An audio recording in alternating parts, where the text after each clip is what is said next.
But yes, he is good. And yes, I think he could provide a boost or a change to what's going on now, because again, you can argue till you're blue in the face about these guys are fine, it's not them, and they're fine, it's not them. But again, it just gets louder and louder and louder the more this continues on, and to the point when it's like something's got to give. There was a big rumor yesterday about Jordan Binnington. So I'm going to pull out my whiteboard, and you're going to walk us through a good old-fashioned pros and cons list when it comes to acquiring Jordan Binnington. So we'll start with the pros, Doobie, and I'll write them down as you go. What would be the pros to the Oilers making a trade for Jordan Binnington?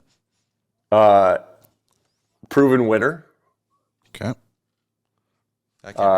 He is a big game goalie. You can't take that away from him.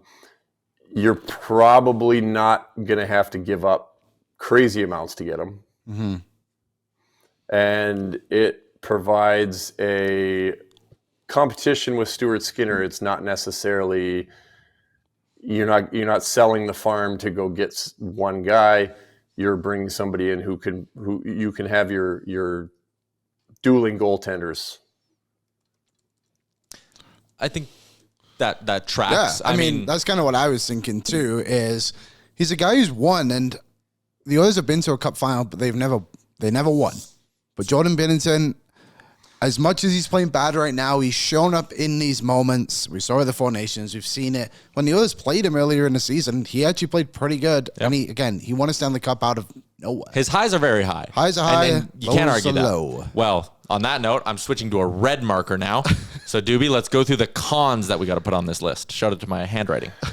I mean, how do you put it? The sideshow? Yeah. Shit show, we can call it.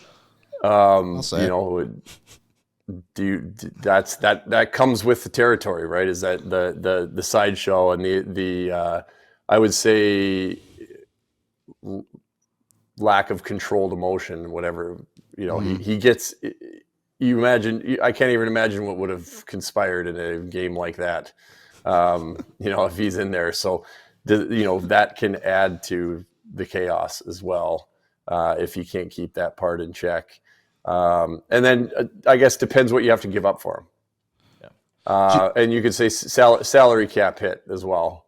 Doesn't, obviously he's making a decent chunk of change, so nothing crazy, but if you're cap strapped at all, they're going to have to work in some salary retention, all that kind of stuff. So this is a pretty standard question.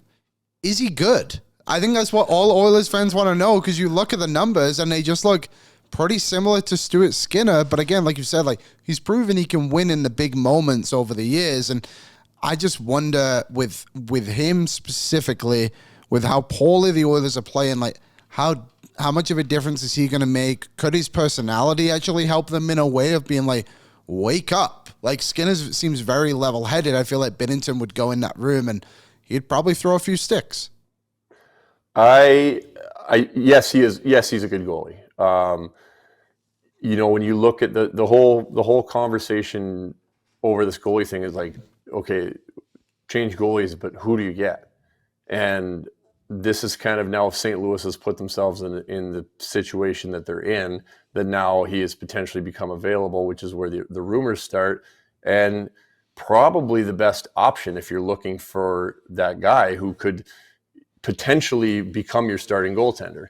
And if he doesn't, and he pushes Skinner, and Skinner ends up being the guy that plays, well, then that's a bonus too. But if Skinner doesn't, then Binnington could potentially be your guy, and he's a guy who has won and been in these situations before. So I do think that it's an opportunity to bring in a guy. Again, it's completely depends, I think, on the price, on the asking price.